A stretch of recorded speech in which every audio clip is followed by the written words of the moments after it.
Thank you and your companions for joining us on the YouTube channel of Nghe An Newspaper, the digital social publication of Nghe An Newspaper and radio and television. Right after this, we will come to the latest news that we have just updated.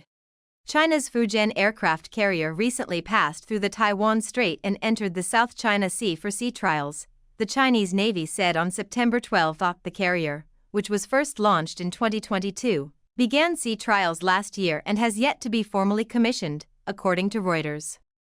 In a statement, the Chinese Navy said the carrier's latest voyage was to conduct tests, scientific research, and training missions. The Fujian's cross-regional testing and training is a routine arrangement during the construction of an aircraft carrier and is not aimed at any specific target, the statement said. On the evening of September 11, Japan's Ministry of Defense said the Fujian aircraft carrier had entered the East China Sea and was heading southwest toward Taiwan, accompanied by 2 guided missile destroyers. Taiwan's defense ministry did not immediately respond to a request for comment. The domestically designed and built Fujian aircraft carrier is larger and more modern than the Shandong, which was commissioned in late 2019, and the Liaoning, which China bought from Ukraine in 1998 for upgrades. On January 10, the Fujian aircraft carrier started its engines in thick smoke before slowly leaving the Shanghai dock at the Jiangnan shipyard in Shanghai. The ship had undergone 3 months of maintenance, according to the South China Morning Post. Chinese state media had previously reported that the carrier could be commissioned by the end of this year. On September 11th, the Philippines protested China's plan to establish a national nature reserve on the disputed Scarborough Shoal in the South China Sea. The Philippines Department of Foreign Affairs said the Philippines strongly protests the recent approval by the Chinese State Council of the proposal to establish a so-called Huangyan Island National Nature Reserve. The Philippines will lodge a formal diplomatic protest against China's move. Huangyan Island is the Chinese name for the Scarborough Shoal in the South China Sea, while the Philippines calls the feature Panatab Shoal. China took control of the Scarborough Shoal from the Philippines after a tense standoff between ships from both sides in 2012. The disputed shoal is located 240 kilometers west of the main Philippine island of Luzon and nearly 900 kilometers from China's Hainan Island. Philippine National Security Advisor Eduardo Ano said the proposed sanctuary has little to do with environmental protection and is more about justifying China's control of a part of Philippine territory. Meanwhile, according to Xinhua, Chinese Foreign Ministry spokesman Lin Jian said on the same day that China does not accept the Philippines' groundless accusations and so-called objections to China's establishment of a national nature reserve on Scarborough Shoal. In recent months, China has deployed naval and Coast Guard vessels to block the Philippines' access to key reefs and islands in the South China Sea, leading to a series of confrontations between the two sides. The Philippine Coast Guard said a Chinese Coast Guard vessel collided with a Chinese Navy warship while pursuing a Philippine patrol boat near Scarborough Shoal last month. This was the first known such incident in the area. On 13th, the Chinese military said it also tracked and chased away the U.S. Navy destroyer USS Hin as it moved near the Scarborough Shoal in the South China Sea. This was the first known U.S. military activity in at least 6 years inside the waters near the Scarborough Shoal. At the time, the U.S. Navy's 7th Fleet said the Higson asserted maritime rights and freedoms of navigation near the Scarborough Shoal in accordance with international law. The B Fleet stressed that the U.S. is protecting its right to fly, sail, and operate wherever international law allows, as the USS Higson did here, and no words from China can stop us. On 10th, the Chinese government's official website was announcing that the State Council of China had approved the proposal of the Chinese Ministry of Natural Resources to establish the Taowanjian National Nature Reserve.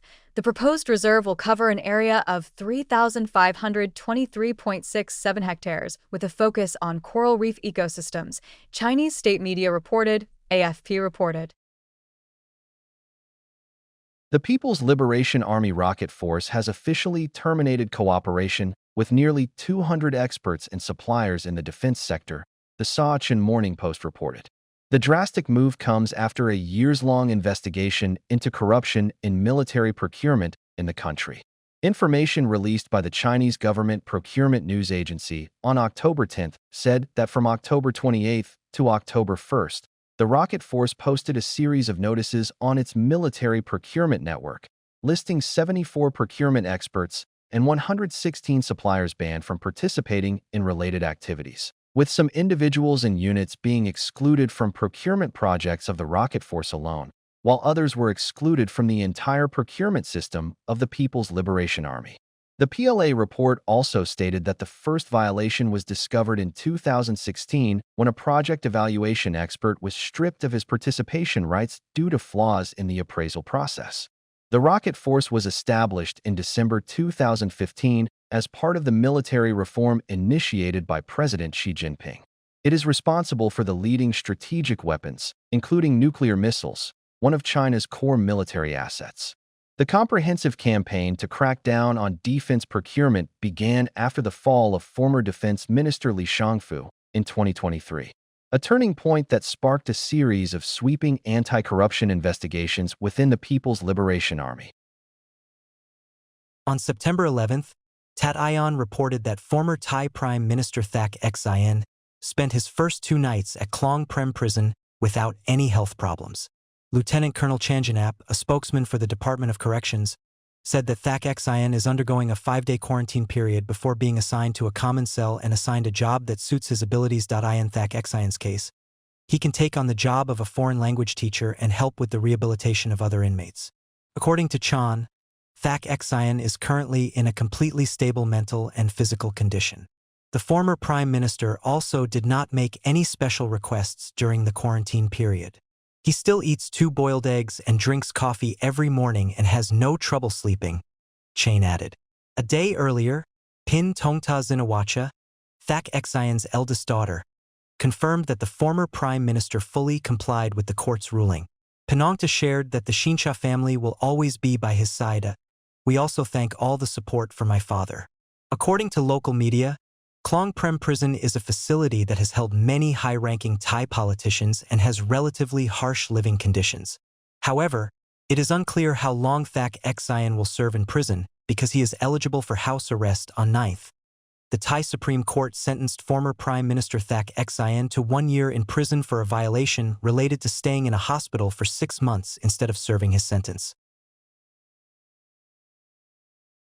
International media reported that on September 11th, 4 out of 5 judges of the Brazil Supreme Court declared former President Jair Bolsonaro guilty of all 5 charges, including participating in an armed criminal organization, conspiring to use force to destroy democracy, plotting a coup, committing acts of violence against state agencies, and destroying protected public property. Judge Carmen Lucia Antunes Rocha condemned the sowing of anti-democracy seeds in Brazil, but praised the country's institutions for surviving and fighting back. Mr. Bolsonaro was sentenced to a total of 27 years and 3 months in prison. Judge Luis Fouque was the only one who voted not to convict Mr. Bolsonaro, saying there was absolutely no evidence that the former Brazilian president knew about or participated in the plot to assassinate Brazilian President Lula da Silva, or that Mr. Bolsonaro staged the coup. According to the indictment, Mr. Bolsonaro's coup plot began in 2021 with efforts to undermine public confidence in Brazil's electoral system. After losing the 2022 election, Mr. Bolsonaro is accused of encouraging his supporters to rally in the capital, Brasilia, where they stormed and vandalized 3 state institutions on May 8, 2023. In addition, Brazil's Supreme Court also convicted several allies of Mr. Bolsonaro, including 5 military officials, including former Brazilian Defense Minister Braga Neto. Mr. Bolsonaro did not attend this week's historic trial and remains at his residence. He is under house arrest with police stationed around him to ensure the former president does not flee to a foreign embassy in Brazil's capital, Brasilia. Bolsonaro has not commented on the verdict. Previously, the far-right former president of Brazil said he was being targeted to prevent him from running for president next year. "If I wasn't in the race, Lula could beat anyone," Bolsonaro told Reuters. Bolsonaro's defense attorney said the sentence was excessive and inappropriate and vowed to appeal, even leaving open the possibility of appealing to international courts. In the United States, President Donald Trump has publicly supported former Brazilian President Bolsonaro. Trump has also cited the witch hunt against Bolsonaro as the reason the United States imposed tariffs on Brazil. On May 11th, Trump said the sentence against Bolsonaro was a terrible thing. U.S. Secretary of State Marco Rubio also called the sentence unfair and stressed that the United States would respond appropriately to this witch hunt.